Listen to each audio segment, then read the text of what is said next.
सहनावतु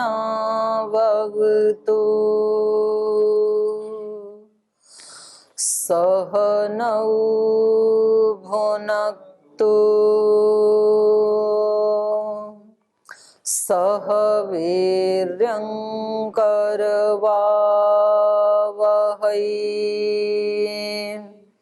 तेजस्विनावधीतमस्तु मा विद्विषावहै। ॐ शान्ति शान्ति शान्तिः।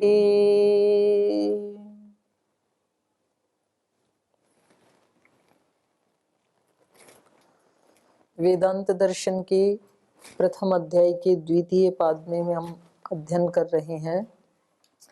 प्रसंग चल रहा है उपासना का, और ये बहुत महत्वपूर्ण प्रसंग है, क्योंकि मनुष्य किसी न किसी समय किसी न किसी की उपासना कर ही रहा होता है।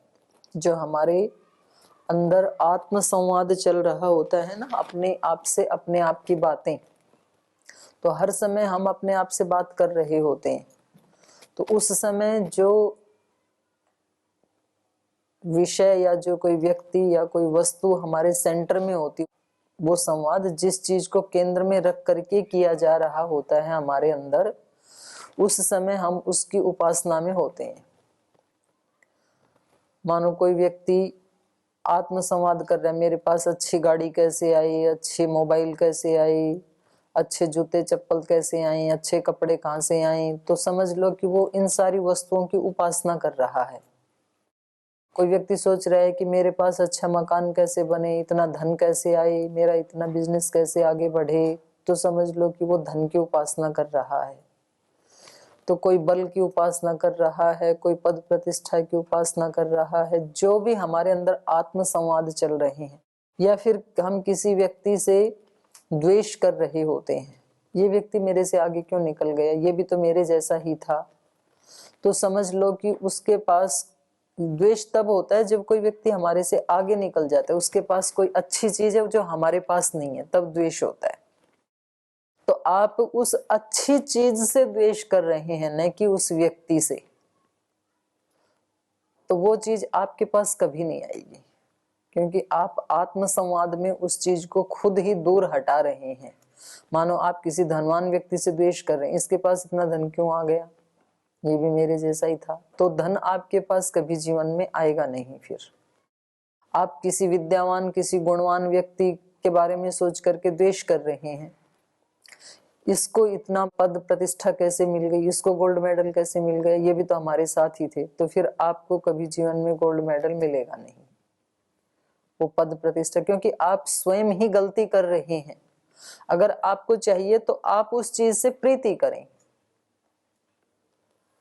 तो ये बहुत बड़ा एक विज्ञान है, ऐसा नहीं है कि महर्षि व्यास जी ने ऐसे ही ये सूत्र लिख दिए होंगे कि चलो इनको बता देते हैं किसकी उपासना करनी चाहिए। ये प्रत्येक मानव मात्र के लिए अति महत्वपूर्ण विषय है, क्योंकि जिसकी हम उपासना करते हैं उसके गुण हमारे अंदर आने लगते हैं। धन की उपासना करते हैं तो धन आता है, विद्या की उपासना करते हैं तो विद्या आने लगती है, सुख की उपासना करते हैं तो सुख आने लगता है, दोषों की उपासना करते हैं तो दोष आने लगते हैं। तो इसलिए सब ऋषियों ने, मुनियों ने, संतों ने, योगियों ने ये बताया कि भाई अपना काम करते हुए भगवान नाम का सिमरन करते रहना चाहिए, क्योंकि उसकी उपासना करेंगे तो उसके गुण हमारे अंदर आएंगे ना। बार बार उसका ध्यान करते रहेंगे तो उसी के ही गुण कर्म स्वभाव हमारे अंदर आने लगेंगे। वेद में तो मंत्र है कि प्रभु तू मैं बन जा और मैं तू बन जाऊं। तो इसका अभिप्राय यही है ना कि हमारा जीवन आपकी तरह से हो जाए। आपकी तरह मतलब भगवान सबका मालिक होते हुए भी निर्लिप्त है। तो जो कुछ भी आपने अपनी न्याय व्यवस्था से हमें दिया है उसके प्रति भी हम क्या रहें, निर्लिप्त रहें। और आप उन सारे साधनों से सब प्राणियों को, प्राणी मात्र की खुशियों के लिए सेवा करते हैं, हम भी उन चीजों से दूसरों की सेवा करें, दूसरों को खुशियां दें। तो ये भगवान की उपासना का, ब्रह्म की उपासना का प्रतिफल है हमारे लिए। तो पिछले जो 16 सूत्र हैं, इनमें ऋषि ने अलग अलग शब्दों को लेकर के, अलग अलग प्रसंगों को लेकर के, फिर उनको उपनिषद के भिन्न भिन्न और कुछ आरण्यक, ब्राह्मण आदि ग्रंथों के उद्धरणों से इस बात को और ज्यादा प्रामाणिक रूप से कहा है, प्रमाणित किया है कि हर मनुष्य के लिए एकमात्र ब्रह्म ही उपासना करने योग्य है। ब्रह्म के अलावा किसी की उपासना करेंगे तो ये ऐसा ही हो जाएगा कि हमारे सामने एक बहुत बड़े कोई व्यक्ति खड़े हैं और एक बिल्कुल कोई छोटा साधारण कोई बच्चा खड़ा है, और हम उस व्यक्ति विशेष को छोड़ करके और उस बच्चे की उपासना करें, तो ये फिर हमारा एक नादानी कही जाएगी ना। आपके सामने श्रद्धेय स्वामी जी महाराज खड़े हैं, राष्ट्रपति जी खड़े हैं, और उधर कोई एक बिल्कुल कोई साधारण व्यक्ति खड़ा हुआ है, और आप उन दोनों की तरफ ना देख करके उस व्यक्ति के साथ ही अपना मन लगा रहे हैं, उनकी तरफ देख भी नहीं रहे हैं, तो फिर ये माना जाएगा कि आपका अवसर था, आप उनसे कुछ अच्छी बात पूछ सकते थे, कुछ और सीख सकते थे, उनका आशीष ले सकते थे, तो आपने नहीं लिया। तो जब ब्रह्म सब तरफ हर जगह हमारे लिए मौजूद है, हम उसको छोड़ करके अपने अंतःकरण में, इसलिए व्यक्ति को थोड़ी थोड़ी देर के बाद अपने अंतःकरण का चेकअप करते रहना चाहिए कि इस समय मेरे चित्त में कौन से विचार चल रहे हैं, तो मैं ब्रह्म की उपासना कर रहा हूँ या इसकी उपासना कर रहा हूँ। और फिर भगवान से ही प्रार्थना कि भगवान जी आप ही हमें अपनी उपासना में लगाओ, हम आपकी उपासना से बार बार दूर हट करके संसार के ही किसी न किसी विषय में लिप्त हो जाते हैं। तो इसलिए हमें ऋषि सिखा रहे हैं यहाँ पर, पूरा प्रथम पाद में भी और द्वितीय पाद तो पूरा का पूरा ही उपासना का प्रसंग चल रहा है। तो यहाँ इन्होंने बताया था श्रुतोपनिषद कह गत्याभिधानाच, लोक में भी क्या देखा जाता है, श्रुतोपनिषद कह, जिसने उपनिषद विद्या का साक्षात्कार किया है। श्रुत का मतलब श्रवण, मनन, निधिध्यासन और साक्षात्कार, चारों भाष्य में बताया। श्रुतोपनिषद का मतलब केवल कान से सुना ऐसा नहीं, सुना भी है, फिर उसके ऊपर मनन किया है, फिर निधिध्यासन किया है, और उस विद्या को अपने जीवन में उतार लिया है। जैसे कि श्रद्धेय स्वामी जी महाराज ने योग विद्या को अपने जीवन में उतार लिया है, तो महाराज जी को क्या कहेंगे, श्रुत योग। जैसे यहाँ आया ना श्रुतोपनिषद का, उपनिषद जिसने सुना है, तो महाराज जी को कहेंगे श्रुत योग, योग को जिसने सुना है, सुनने का मतलब जिसने जीवन में उतार लिया है। तो उसी की गत्यभिधानाच, उसी की गति का अभिधान होने से, उसी की सिद्धि का प्रतिपादन होने से, लोक में उसी की परम गति होती है। तो यहाँ इन्होंने छांदोग्य उपनिषद का भी उदाहरण दिया कि ये जो इस आत्मविद्या को, परमात्म विद्या को अपने जीवन में उतार लेता है, उस व्यक्ति की क्या गति होती है, तत्पुरुषो अमानवः, वो फिर दोबारा मानव जन्म प्राप्त नहीं करता है, अर्थात शाश्वत शांति को प्राप्त कर लेता है। अथ च एव अस्मिन् छव्यं कुर्वन्ति यदि न अर्चिषम् एव अभिसंभवन्ति आदित्या चंद्रमसं चंद्रमसो विद्युतं तत्पुरुषो अमानवः स एतान् ब्रह्म गमयति। वो ब्रह्म के इन इन रूपों को प्राप्त करते हुए लास्ट में अमानव हो जाता है, माने कभी भी फिर वो मानव जन्म धारण नहीं करता है, मुक्त हो जाता है सदा के लिए। ऐसे ही गीता का उपदेश दिया, अग्निर्ज्योति अह शुक्ल षण्मासा उत्तरायणम तत्र प्रयाता गच्छन्ति ब्रह्म ब्रह्मविदो जनाः, ब्रह्मविद जना, ब्रह्म को जानने वाले। तो यहाँ भी ब्रह्मविद का मतलब जानना केवल ये पुस्तकों से नहीं, पुस्तकों से सुना, फिर उस पे मनन किया, फिर निधिध्यासन किया, फिर उसका साक्षात्कार किया। तो ऐसे लोग ब्रह्म गच्छन्ति, तत्र प्रयाता, जाने वाले जो आत्माएं हैं वो ब्रह्म को प्राप्त कर लेते हैं। कैसे? उनकी गति क्या है?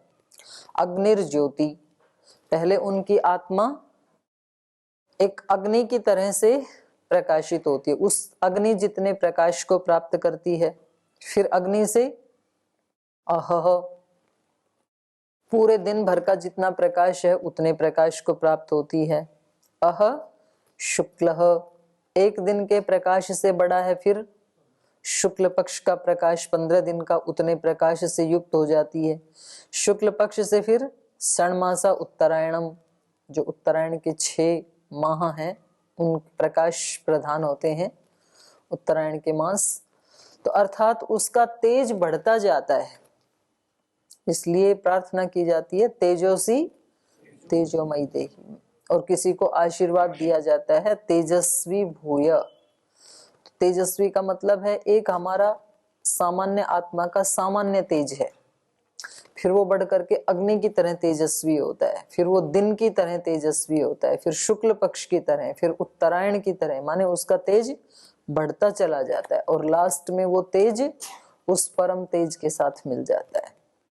उक्त वचनेषु ब्रह्मवेतु एव परम गति विधानम विद्यते, तो ये जो वचन है इनमें ब्रह्मवेता को ही परम गति मिलती है ऐसा विधान जाना जाता है। तस्मात् शरीरादिषु यद अंतस्थम आत्मतत्वं विज्ञेयं प्रतिपादितं तद ब्रह्मैव मंतव्यम, इसलिए शरीर आदियों का पीछे जो वर्णन किया था ना, आंख में रहते हुए आंख से अलग है, जो श्रोत्र में रहते हुए श्रोत्र से अलग है, प्राण में रहते हुए प्राण से अलग है, ऐसे जो वर्णन किया था शरीर आदिशु यद अंतस्थम, शरीर के जो अंग हैं भिन्न भिन्न उनमें रहता हुआ उनसे अलग है, तो वहां पर अंतस्थम आत्म तत्वम विज्ञेयम, तो वो आत्मा के अंदर रहता हुआ भी, वहां उसको भी आत्मा शब्द से ही कहा है, लेकिन वास्तव में वो क्या है? ब्रह्मैव मंतव्यम। तस्मात् शरीरादिषु यद अंतस्थम आत्मतत्वं विज्ञेयम, शरीर के जो भिन्न भिन्न अंगों में रहते हुए भी उनसे अलग है, वो जो वर्णन किया था उनमें जो आत्म तत्व कहा है वो क्या होना चाहिए? ब्रह्म ही होना चाहिए, ब्रह्म का ही प्रतिपादन किया है वहां पर, ऐसा जान लेना चाहिए। क्यों जीव को क्यों नहीं जान लेना चाहिए? तो उसको अगले सूत्र में बता रहे हैं। अनवस्थिते रसंभवाच्च नेतरः, अनवस्थिते असंभवाच्च न इतर, न इतर दूसरा जीव नहीं हो सकता है। एक जीव का उपास्य दूसरा जीव नहीं हो सकता है। क्यों? अनवस्थिते, अनवस्थित दोष आने से, और असंभवाच्च, 2 हेतु दे दिए, असंभव होने से और अनवस्थिति दोष आने से न इतर, एक जीव का उपास्य दूसरा जीव नहीं हो सकता है। तो वहां जो वर्णन किया गया है वो ब्रह्म का ही वर्णन किया गया है, तो इसको भाष्य में समझा रहे हैं। इतरह मतलब ब्रह्मणो भिन्नो जीवः पूर्वोक्तेषु भिन्न भिन्न शरीरांगेषु अंतर्दृष्ट्या लक्षितः, ब्रह्मा से भिन्न, इतरह का मतलब है उससे भिन्न जीव, पूर्वोक्तेषु भिन्न भिन्न शरीरांगेषु, जो पहले कहा था शरीर के भिन्न भिन्न अंगों में रहता हुआ भी उससे अलग है। अंगेषु अंतर्दृष्ट्या लक्षित, तो वो अंतर्दृष्टि से देखा गया है। अंतर्दृष्ट्या लक्षितः न भवितुम अर्हति, तो वो दूसरा जीव ही नहीं हो सकता है।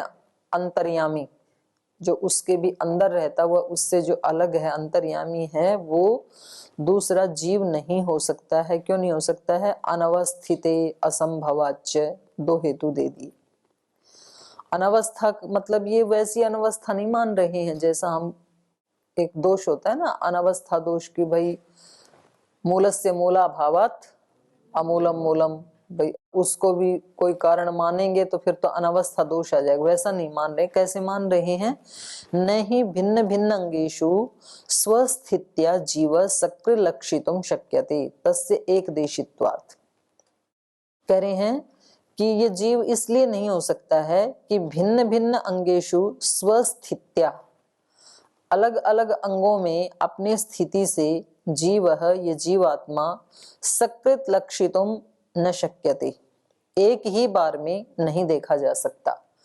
क्यों? तस्य एकदेशीत्वात्, क्योंकि वो तो एक देशी सर्वव्यापक तो है नहीं।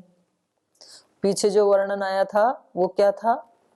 देखिए सूत्र में आया ना, ये 13 नंबर में, यह प्राणे तिष्ठन प्राणाद अंतरः, जो वाचि तिष्ठन वाचो अंतरः, चक्षुषी तिष्ठन चक्षुषो अंतरः, श्रोत्रे तिष्ठन श्रोत्राद। तो ये जो प्रसंग है उसके बारे में अब यहाँ आ जाइए। ये कह रहे हैं कि भिन्न भिन्न अंगों में एक ही बार में सकृत लक्षितुम स्वस्थित्य जीव न शक्यते, क्योंकि जीव तो एक देशी है, तो वो एक ही समय में प्राण में भी रहे, आंख में भी रहे, कान में भी रहे, ये संभव नहीं है। नोचेत तर्हि कस्मिंश्चित् नष्टे अंगे तस्य नाशः स्यात् एवं अनवस्थिति दोष प्रसज्यते। ये अनवस्थिति दोष है इनके मत में। ये कह रहे हैं यदि आप सब अंगों में एक ही समय में उसको व्यापक मानेंगे तो नोचेत तर्हि कस्मिंश्चित् नष्टे अंगे, मान लो कोई शरीर का अंग नष्ट हो गया, जैसे किसी का हाथ कट गया या उंगली कट गई एक, मान लो, तो इतने में क्या हो जाएगा? तस्य नाशः स्यात्, फिर तो उसका भी नाश होने लगेगा, वो भी कटेगा, वो भी उस अंग में है ऐसा मानेंगे यदि, तो एक उंगली कटी तो उस स्थान में जो जीव उपस्थित था वो भी फिर उसके साथ ही चला गया। तो एक तो इसमें थोड़ी न्यूनता आ जाएगी, जो पूरे शरीर में व्याप्त था जीव, तो उसका एक कोना कट गया तो एक कोना कम हो गया ना जीव का फिर। और दूसरा, वो जो कट के गिर गया फिर वो जीव कहाँ गया, उसका क्या हुआ फिर? क्योंकि वो प्रत्येक अंग में यदि जीव को मानेंगे तो उस अंग के साथ ही उस अंग में रहने वाला जीव भी तो नीचे गिर गया कट के, तो फिर उस जीव का क्या बना? तो इसको ये अनवस्थिति दोष कह रहे हैं। कस्मिंश्चित् नष्टे अंगे तस्य नाशः स्यात् एवं अनवस्थिति दोषः प्रसज्येत। और असंभवादपि, और असंभव क्यों है? असंभवादपि नैवं भवितुमर्हति, ये तो जीवो ही अणु परिमाणु न च स बहुषु स्थानेषु स्वरूप तो अवस्थातुम शक्नोति। क्योंकि जीव का स्वरूप क्या माना है? अणु परिमाण वाला। अणु परिमाण का मतलब यहाँ पर जैसे वो सुई की नोक के बराबर उसको हम अणु कहते हैं, वो नहीं, वो भी एक यत्ता ही हो गई परिमाण की, वो नहीं कह रहे हैं। ये अणु का मतलब है सूक्ष्म परिमाण वाला। तो कह रहे हैं यतो ही, क्योंकि ये जीव अणु परिमाण, क्योंकि वो तो अणु परिमाण वाला है, और जो सूक्ष्म अणु परिमाण वाला है नैचे से बहुषु स्थानेषु स्वरूप तो अवस्थातुम शक्नोति, अपने स्वरूप से वो एक ही बार में बहुत सारे स्थानों पर अंग प्रत्यंग में स्थित नहीं हो सकता है। तो इस वर्णन से क्या लग रहा है कि शरीर में जीवात्मा एक ही स्थान पे रहता है, एक देशी है। जैसे पीछे आया ना कि वो हृदय देश में रहता है, तो फिर आप कहेंगे कि चेतना तो पूरे शरीर में दिखाई देती ही है, तो सब जगह है ना चेतना, तो उसका क्या उत्तर देंगे फिर? ये कह रहे हैं कि सब जगह नहीं है। तीसरा अध्याय में इसका व्याख्या है ऐसे है कि ना पहले आप यहाँ की दो। जिस प्रकार गंध एक स्थान में होता हुआ चारों स्थान में मतलब फैल जाता है, सुगंधित होता है, उसी प्रकार आत्मा हृदय प्रदेश में होता हुआ पूरा शरीर में उसकी चेतनता अभिव्यक्त होता है। हाँ, गंध का दिया आपने। ऐसे आपके सामने लाइटें जल रही ना, दीपक का उदाहरण दे सकते हैं। दीपक इस कक्ष के किसी एक स्थान में स्थित है ना, लेकिन तो भी उसका प्रकाश तो पूरे कक्ष में है। तो ऐसे ही ये चेतन आत्मा ये हृदय प्रदेश में स्थित रहते हुए उसकी चेतना पूरे शरीर में व्याप्त है। तो वो सब जगह नहीं हो सकता है, क्योंकि उसका स्वरूप ही क्या है? अणु परिमाण वाला है। तो अणु परिमाण वाला एक ही समय में सब स्थानों में व्याप्त नहीं हो सकता है। तो असंभवादपि नैवं भवितुमर्हति, यतो जीवो ही अणु परिमाण न च स बहुषु स्थानेषु स्वरूपतो अवस्थातुं शक्नोति। यद्देवं अंतरः परमात्मा अत्र उच्येत कथं तर्हि। तो बोलिए यदि ऐसा है तो जो अंतरह, अंतरह शब्द से परमात्मा अत्र उच्चेत, परमात्मा को कहा गया है कथम तर्हि, कौन से वाक्य में कहा गया है? तो ये बृहदारण्यक का एक वाक्य ले रहे हैं, वो कह रहे हैं स ते आत्मा अंतर्यामी अमृत इति वर्ण्यते, यह प्राणे तिष्ठन् प्राणादंतर यम प्राणो न वेद यस्य प्राणः शरीरम यह प्राणम अंतरः यमयति एष त अंतर्यामी अमृतः। तो कह रहे हैं यहाँ पर स्पष्ट ही क्या कहा है, स त आत्मा, वह तुम्हारी आत्मा, त मतलब ते आत्मा, वह तेरी आत्मा। तो वह तेरी आत्मा मतलब कोई शरीर किसी दूसरे शरीर को कह रहा है, कोई गुरु शरीर किसी शिष्य शरीर को कह रहा है, वह तेरी आत्मा अंतर्यामी, अंतर्यामी है, अमृतः और वो अमर है, इति वर्ण्यति, ऐसा वर्णन कर रहा है। तो इस वर्णन से स्पष्ट क्या पता चल रहा है, अंतर्यामी कौन है? आत्मा, आत्मा कह रहे हैं ना यहाँ पर, स ते आत्मा, वह तेरी आत्मा, वह तेरी आत्मा कहने से किसका ग्रहण होगा? आत्मा का ही होगा, स्पष्ट दिख रहा है ना इसमें। लेकिन कहा कि उसी वाक्य से अगला वाक्य क्या है, यह प्राणे तिष्ठन् प्राणादंतर, यह प्राण यम प्राण न वेद, जिसको प्राण भी नहीं जानता है, यस्य प्राण शरीरम, और प्राण ही उसका शरीर है उस आत्मा का,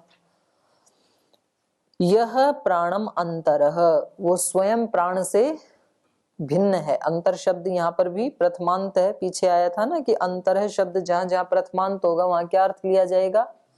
भिन्न अर्थ लिया जाएगा। तो यह प्राणम अंतरः यमयत्येषः ते आत्मा अंतर्यामी अमृतः। तो जो यमयति, जो शासन करता है या जो गमन करता है, वह ये तेरा अंतर आत्मा। तो कह रहे हैं इत्यादि भिन्न भिन्न अंगेषु अंतर्यामी उच्यते ही। तो ये जो प्रसंग है आगे और भी चलेगा, इन्होंने आधा ही लिया उसको। तो जैसे यहाँ प्राण का कहा, वैसे ही चक्षु श्रोत्र आदि सभी अंगों का वर्णन है वहां पर। तो कहा भिन्न भिन्न अंगेषु अंतर्यामी उच्यते ही, यहाँ भिन्न भिन्न अंगों में अंतर्यामी कहा है। तो अंतर्यामी कहने से भिन्न भिन्न आत्माएं तो नहीं हो सकती, क्योंकि एक ही आत्मा भिन्न भिन्न अंगों में नहीं हो सकती है। तो यहाँ पर अंतर्यामी से क्या कहा है? ब्रह्म को ही कहा है। इत्यादि भिन्न भिन्न अंगेषु अंतर्यामी उच्यते ही अनेन तु जीव शारीर लक्ष्यते। ये किसी का प्रश्न है कि इस प्रसंग में भिन्न भिन्न अंगों में अंतर्यामी ते आत्मा ऐसे कहा है, तो इससे तो शरीर में रहने वाला शारीर अर्थात आत्मा वो ही लक्षित होती है।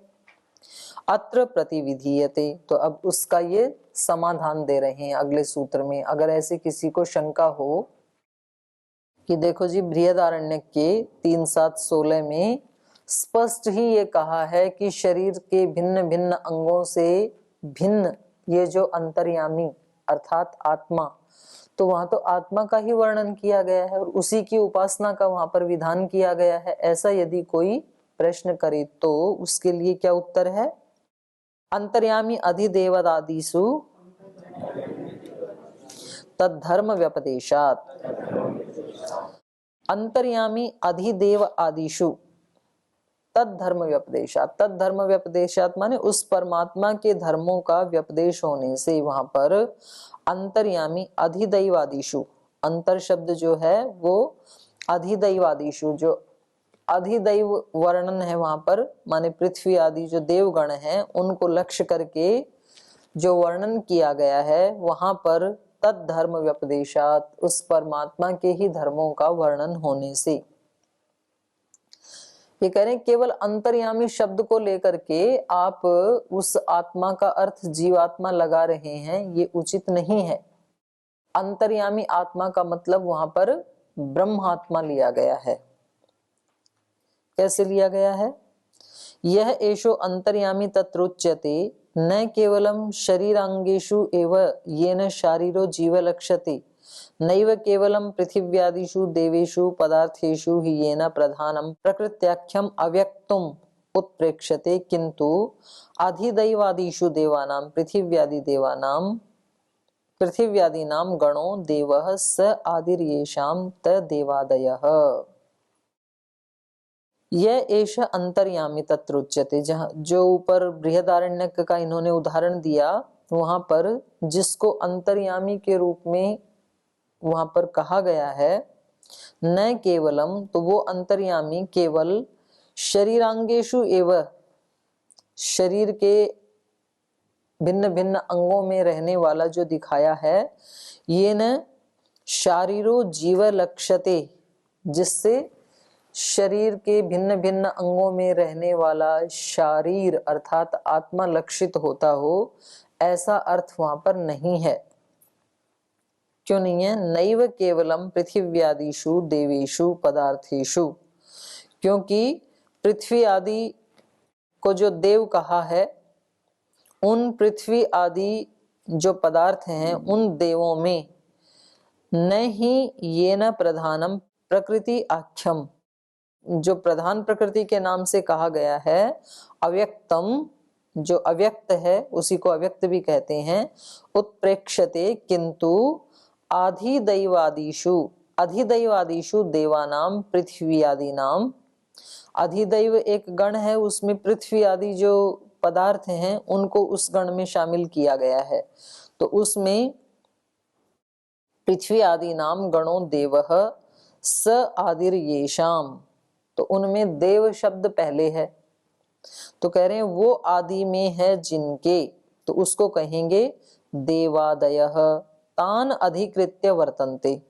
तो उन सब उस गण में आने वाले पृथ्वी आदि शब्दों को अधिकृत करके वहां पर उनका ग्रहण किया गया है।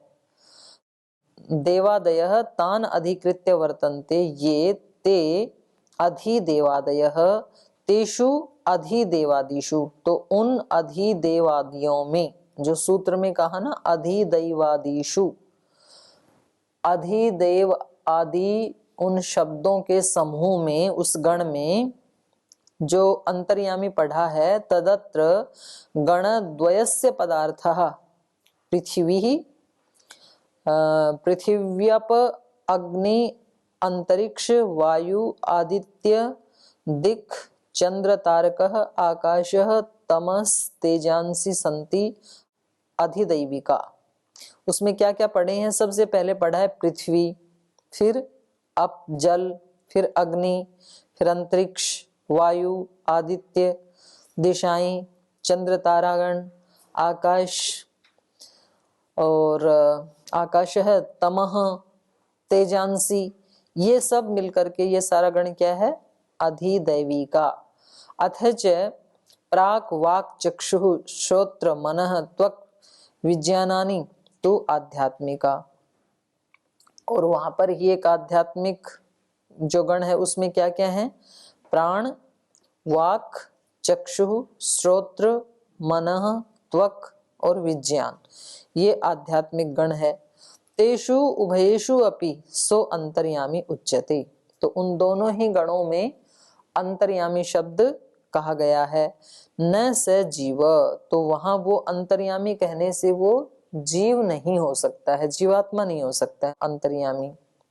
नैव च अव्यक्तम, और ना ही अव्यक्त प्रकृति हो सकती है, क्योंकि जीव नहीं है तो कोई कह सकता है ना कि प्रकृति का ग्रहण कर लो, तो बोले प्रकृति भी नहीं हो सकती है। नैव च अव्यक्तम अत्र भवितुम अर्हति, अव्यक्त मूल प्रकृति भी नहीं हो सकती है, किंतु परमात्मा एवं केवलम अभिप्रेयते, केवल वहां पर परमात्मा का ही ग्रहण किया जा सकता है। क्यों किया जा सकता है? तद धर्म व्यपदेशात, उसी के धर्मों का व्यपदेश होने से, तस्य परमात्मना धर्माभिधानात, उस परमात्मा के धर्मों का ही अभिधान होने से। परमात्मा के धर्म कौन से हैं? सर्वव्यापक। तो बोले भाई सर्वव्यापक कहने से जीव तो वैसे ही हट गया, क्योंकि जीव तो एक देशी है, लेकिन सर्वव्यापक कहने से हो सकता है कि मूल प्रकृति का ग्रहण हो जाए, क्योंकि वो भी तो व्याप्त है ना सब जगह। तो बोले नहीं, वो भी नहीं है, क्योंकि वहां पर और जो गुणों का वर्णन किया है, जो व्यपदेश किया है, वो सारे गुण परमात्मा में ही संभव हैं। इसलिए तस्य परमात्मनो धर्माभिधानात् अस्ति सर्वेषां पृथिव्यादीनां यमयित्रित्वम्। परमात्मा धर्म, उनमें से एक धर्म क्या लिया है इन्होंने? सर्वेषां पृथिव्यादीनाम, सारे ये जो पृथ्वी आदि गण में पढ़े हुए जो देव हैं, उन देवों का यमयित्रित्वम अर्थात यमयिता, शासन करने वाला, उन सबके ऊपर शासन करने वाला, ये तो परमात्मा का ही धर्म हो सकता है। पृथ्वी आदियों के ऊपर मूल प्रकृति शासन क्यों नहीं कर सकती है?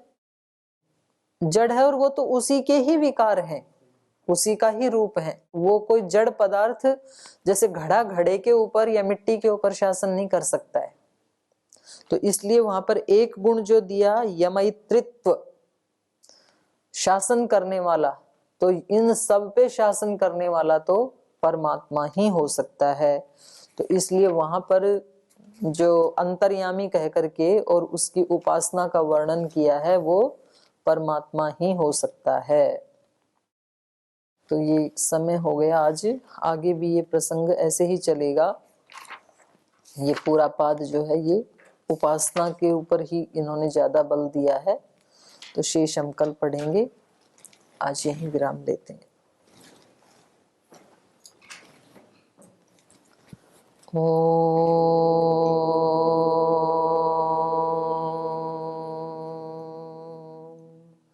शांति शांति शांति। श्री गुरुभ्यो नमः।